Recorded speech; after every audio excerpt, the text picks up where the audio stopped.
Hi, welcome back to the farm. My name's Roz, also known as Passion Flower, and you'll find me here each week talking about my farming and creative life. Summer is definitely here now. It has been a really hot week, hot days, hot nights, which has made it really difficult to get out and do things during the day. It's sort of been early morning and then evening chores, and then hiding away inside in the air conditioning during the day. Thank goodness for that, or I wouldn't be able to knit, and I think I would go completely crazy. The grass is drying out, the evenings are full of the sounds of cicadas, and it's been quite humid too. There's been threats of storms all week, and they've just managed to miss here in the Yarra Valley. I've been looking at the radar, and the storms have just been going around. There's been some quite severe storms, but we've managed to miss them. But today, the sky is very dark, and there is thunder and lightning at the moment. And I think I've just heard the first sprinkle of rain on the tin roof here in the shed. So hopefully we get some nice rain without any severe storm activity as well. And that will help to settle everything, make it a lot less humid, and fill up the water tanks and get the ground just a little bit wet after such dry conditions for the past week. I took a really big step with the sheep this week.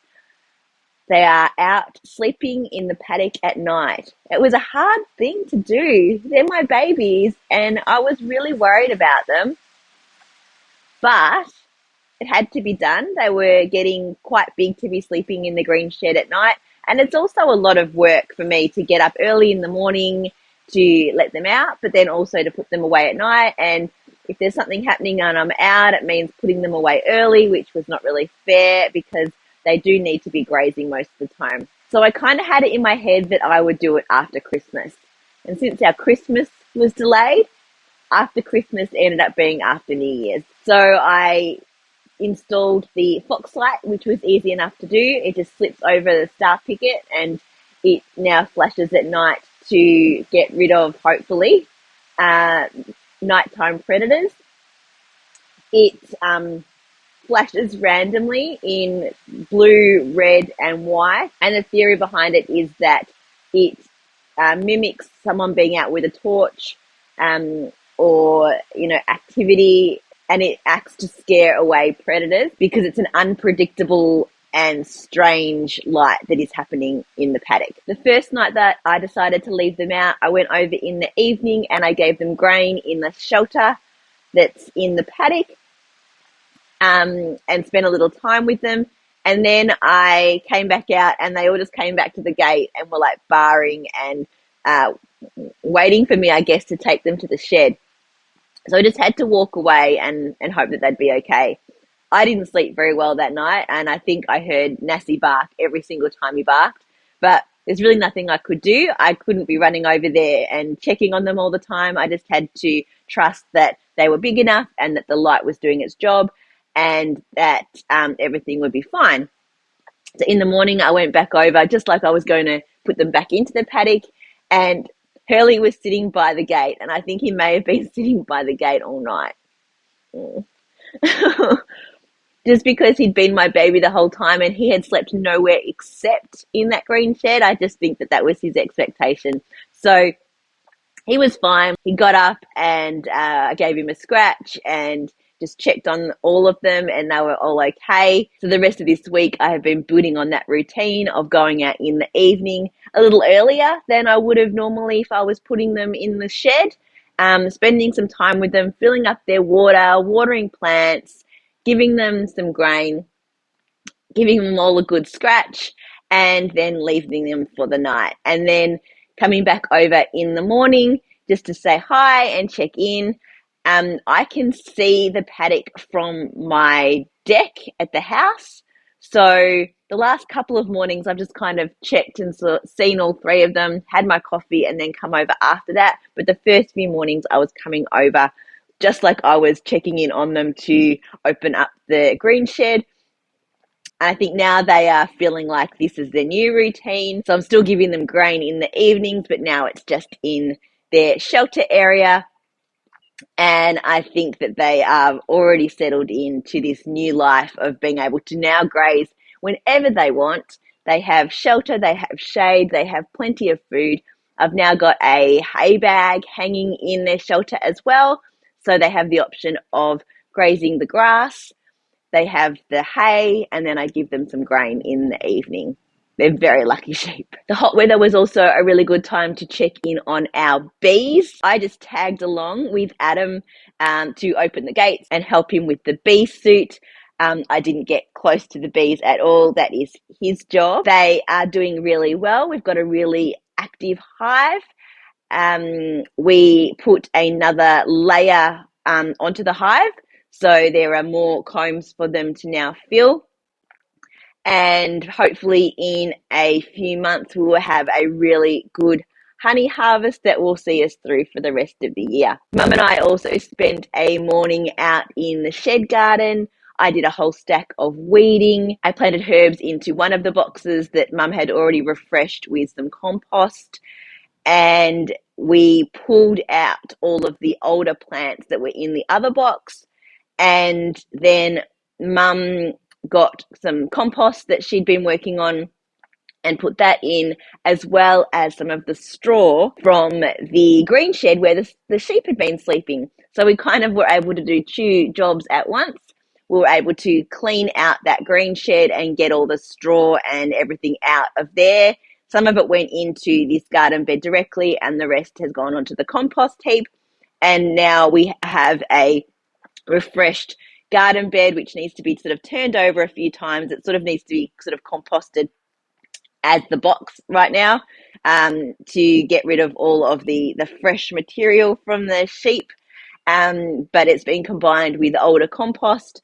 So if it gets turned over a few times and we get a few days of rain, then that box will then be ready and be a really good composted and fresh box for new planting.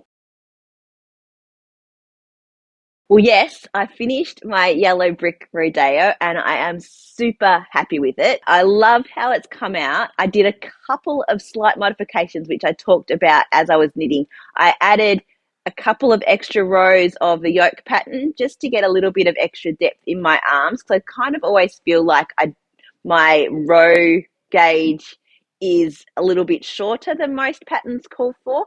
And I need a lot of extra length in this compared to what the pattern said. The pattern would have had it being quite cropped. It's still reasonably short compared to some of the jumpers that I would wear, but I figured as a summer top, you don't want it to be like super long. It's not blocked yet, but I think it's come up really well, even without blocking. You can see, oh, look, I've got my tag. See, I haven't cut any of the ends yet. So you can see the yoke, and the length here is sort of so hips are here, so it's just sort of over the hip. I think that's a nice length to be wearing with shorts or a skirt that will sort of sit sort of up on my hips, so it will sit over the top of any pants or skirt that I would wear. But yeah, really happy with how this has come out. And given how great this has been, I am definitely going to knit another one. I have this solid blue that I bought at the same time as I bought this pink from Hobby as well. So I know that from 2 skeins, I will be able to easily get one of these tops done. And I was looking through my stash and I found this, which is really, it's got tons of colors in it. It's really interesting. I actually don't know what it is. The only label that I have on this is that it's 40 grams. I'd have to go back through probably my Ravelry projects and figure out what the yarn actually is. But I think that will make a really cool yoke on this one. So, yeah, that won't be cast on straight away, but I think I have decided on my next Yellow Brick Rodeo. So as yet, I have actually not cast on anything new for the new year. I finished this. Still got to block it, but finished. I have been working on my kite flying socks, I'm calling these. I looked at the name that was on the label and it's German for kite flying. So I have put in the heel. I did it in a contrast sparkle blue, which is very similar to the blue that's in the stripes. I'm probably going to do another repeat of the pattern because just now I am in this section here again, and that is where the toe was done from. So you can see so I will probably do another whole section, so they'll end up being quite long, so that I can get back to casting off in this light blue to start the toe for the second one in a similar spot. And then I picked up a whip that I haven't touched in quite a while, and that's my granny stripe blanket that I'm doing out of all of my own hand-dyed yarn. So it's really quite big now.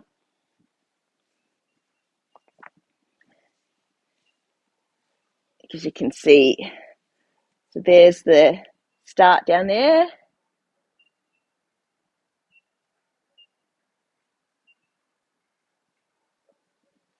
And from when I showed you last time, I put a marker in there, which was at Princess of Pink and Tequila Sunrise. And I've put in Sitting Pretty, Fuchsia, and Grinchy. And I don't have much of that contrast left. I've only got this little ball. I don't think I have another one. I am going to do a bit of a search through. I've got a scrap box, which it may be in, but I don't think so. I think this is the last one. So I am weighing how much it's going to take to do one pass of the contrast at the top. And then I can figure out how many more rows I'm able to do of this. And then that's going to determine how much more I've got to go on the blanket. Because once I run out of this, that's kind of it. There's no fudging that because it goes all the way through. Then my plan is to use this sparkle cake of strawberry shortcake that I have. I was trying out a sparkle base of yarn, and I'm going to use this as the border around the whole outside of the blanket, just to tidy up the edges and to give it a little bit of structure and make it slightly bigger. It fits widthwise very neatly across my queen size bed. So it'll be a blanket that sort of fits nicely across your feet, just as a sort of showpiece and to keep my feet a little bit warm when it's a bit cooler, but just to look nice on the end of the bed. I've also picked up and done a little bit of work on the Anna cowl. I didn't bring it over to the shed.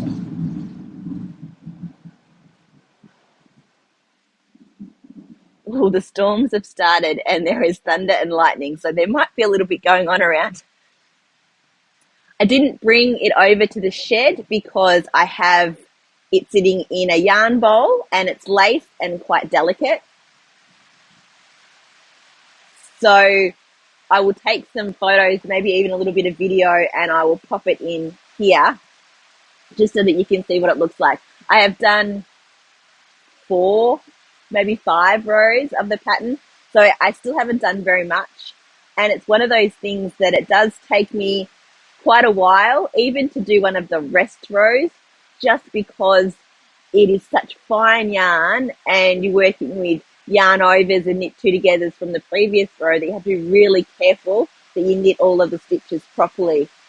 So I have to sit quietly. I have to make sure that I am fresh and that I'm concentrating so that I don't do the wrong thing on any of the rows. I really do want the entire finished project.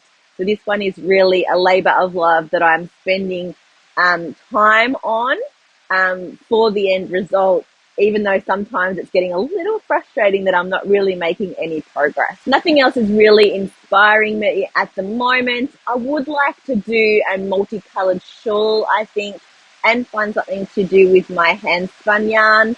But at the moment, I am quite happy with these few projects, making some progress on those. I'm just enjoying my craft and loving the fact that I can see all of my stash really well, that I know what patterns I have, and that I sort of can plan to use those as we go, like finding that contrast for another one of these Yellow Brick Rodeos. Just having it in the stash, I was able to easily see it and pull it out. So nothing else is close to being cast on at the moment, but what can happen in a week? Well, that's it for another week. Thanks for spending some time with me. If you're enjoying these videos, please give me a thumbs up and subscribe to my channel, and look forward to seeing you next week on the farm. Bye.